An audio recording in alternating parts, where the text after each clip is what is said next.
on reflecting in this morning's session, it has been one of a frankness about the problem that exists within South Africa. But I've also been very pleased with the solutions and the commitment, particularly of the Minister of Police and the inputs from Finance around closing the gaps and loopholes which effectively give rise to this. We of course have a dream and a vision to turn South Africa into a construction site, to boost growth and jobs, and to build confidence in the construction sector, both publicly and privately. And today's event is really a part of that process of confidence building, as joining as one government and society with stakeholders to say enough is enough, we're drawing a line in the sand, and that this is the way that we are moving forward.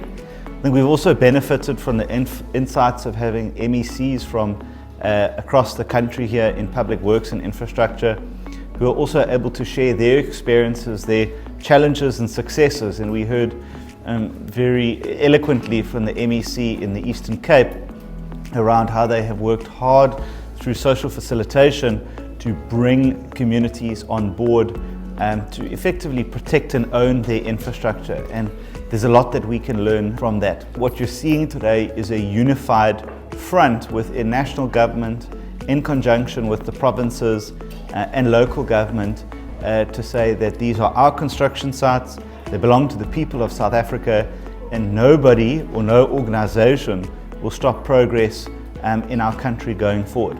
I think that the commissions in the next, that begin shortly and that will run for the next few hours, are going to be crucial in shaping the declaration of intent, which is going to really put everything on paper about how we move forward in the three key ministries that this issue is located in. We have a commission on safety and law.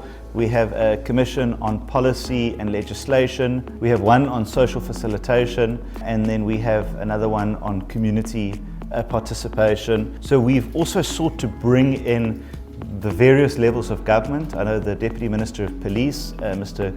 Castle Matali, is leading the one on law and enforcement.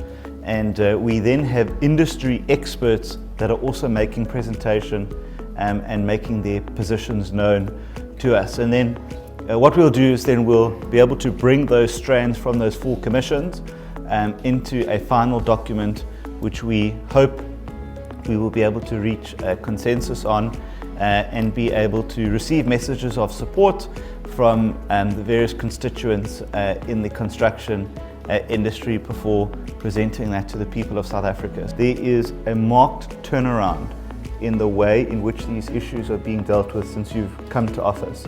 And I think South Africa really should applaud you on the work that you are doing in leading the police portfolio.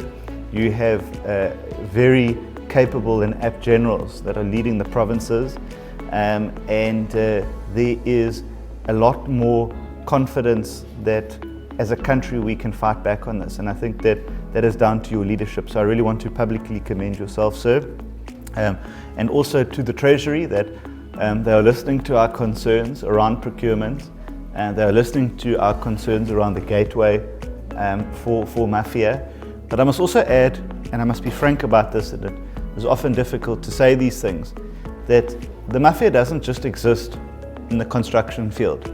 They exist within our own departments as well. And they collude with officials to move tenders in a certain way. And so we also have to root out those people who collude with criminals and with thugs. And while the minister will be arresting them on the construction sites, soon we'll be calling them to arrest them in our offices, because we're not going to tolerate collusion or skewing of tenders towards favoured companies. So we're taking a very hard line. It's obviously not an easy journey that we're on, but it is one that we must win, and it is one that we will win.